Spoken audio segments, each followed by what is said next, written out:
बिस्मिल्लाहिर्रहमानिर्रहीम अस्सलाम वालेकुम।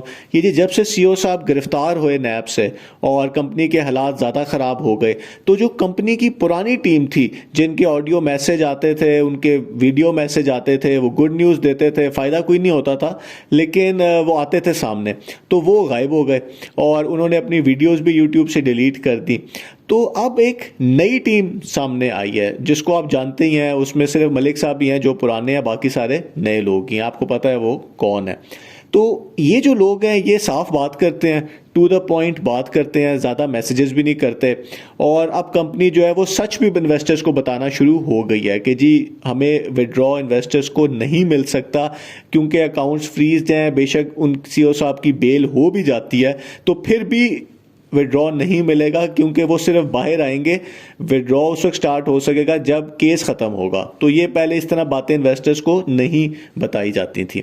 तो अभी इसी टीम का एक मैसेज आया जो कि काफ़ी वायरल हो चुका हुआ है, आपने सुन भी लिया होगा, जिसमें कहा जा रहा है कि जी अनकरीब जो है वो एक गुड न्यूज़ मिलने वाली है, सिस्टम भी चलेगा और बहुत फ़ायदा हो जाएगा इन्वेस्टर्स को जो है। तो ये बड़ी एक हैरत की बात है, क्योंकि ये एक उस टाइम के ऊपर मैसेज आ रहा है जबकि पहले तो सिर्फ आपकी जो सीईओ साहब की बेल है वो हाई कोर्ट ने रिजेक्ट की थी, फिर सुप्रीम कोर्ट ने रिजेक्ट कर दी, फिर वो गिरफ्तार भी हो गए और वो जो रिलीफ उनको मिला था सुप्रीम कोर्ट नैब से, ऑर्डिनेंस से, वो भी वापस ले लिया गया। और इस हफ्ते तो उनकी बेल नैब कोर्ट ने भी खारिज कर दी। तो उस टाइम के ऊपर जो है किस तरीके से इन्वेस्टर्स को रिलीफ दिया जा सकता है। तो लेकिन जो ये टीम है उनका एक जो मैसेज है उसके अंदर बड़ा वो कॉन्फिडेंट है, बड़े पुरएतमाद नज़र आ रहे हैं कि जी हम इन्वेस्टर्स को रिलीफ दे सकते हैं।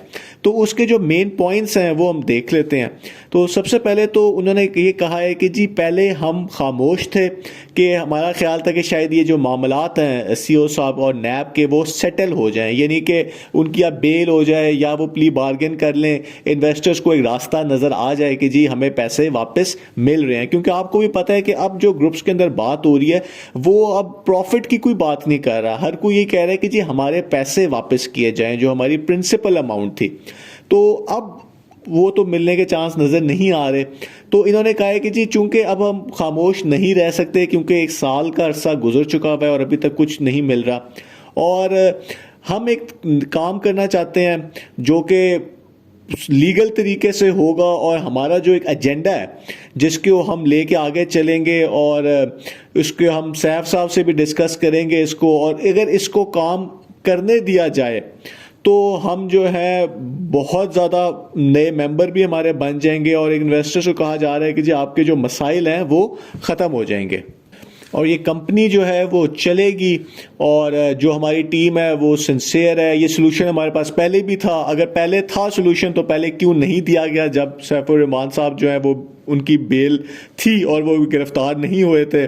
और नेटवर्किंग की जाएगी और ये सिस्टम है और बड़ी अच्छी बातें उसके अंदर की गई हैं। लेकिन जो बात है वो हमें पता चल जाएगा, अगर इससे इन्वेस्टर्स को फ़ायदा होता है तो ये बहुत ही अच्छी खबर है। लेकिन हमें इस तरह की खबरें इतनी पहले भी हम सुन चुके हुए हैं कि कुछ जो हालात हैं वो सिचुएशन ये है कि सीईओ साहब इसलिए गिरफ्तार हुए हैं क्योंकि उन्होंने जो काम किया, उन्होंने जो कंपनी चलाई, गवर्नमेंट कहता है कि जी वो इलीगल कंपनी थी, वो गैर कानूनी कंपनी है। B4U का SECP के रिकॉर्ड में कोई रिकॉर्ड नहीं है और उस कंपनी के नाम पे पैसे लिए गए हैं। उसके बाद ये है कि जी वो इलीगल तरीके से पैसे लिए गए हैं, मतलब कंपनी के पास मुदारबा था ही नहीं। एक तो कंपनी गैर कानूनी थी, दूसरा पैसे भी इलीगल तरीके से लिए गए हैं और आज के दिन नेटवर्क मार्केटिंग भी इलीगल है।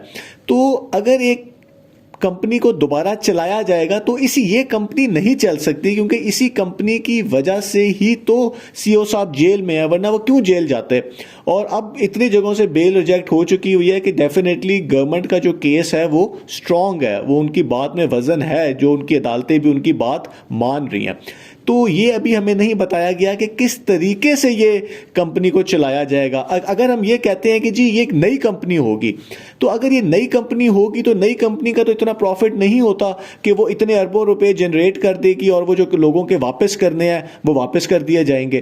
क्योंकि जो इनके लीगल बिजनेस हैं जैसे ब्रावो हो गया, स्टोर हो गया, ब्यूटी पार्लर हो गया, डेयरी फार्म हो गया, पंप हो गया, वो तो अभी भी कुछ प्रॉफिट जनरेट कर रहे होंगे लीगल बिजनेस जो होते हैं, लेकिन वो इतना प्रॉफिट तो नहीं जनरेट करते और कंपनी खुद कहती रही है कि जी ये तो इतना प्रॉफिट जनरेट ही नहीं कर रहे कि हम आपको विड्रॉ दे सकें। और जो क्रिप्टो का बिजनेस था वो तो आप सबको पता चल ही गया हुआ है कि वो तो उस तरह कुछ नहीं था या वो उससे कुछ पैसे नहीं आ रहे।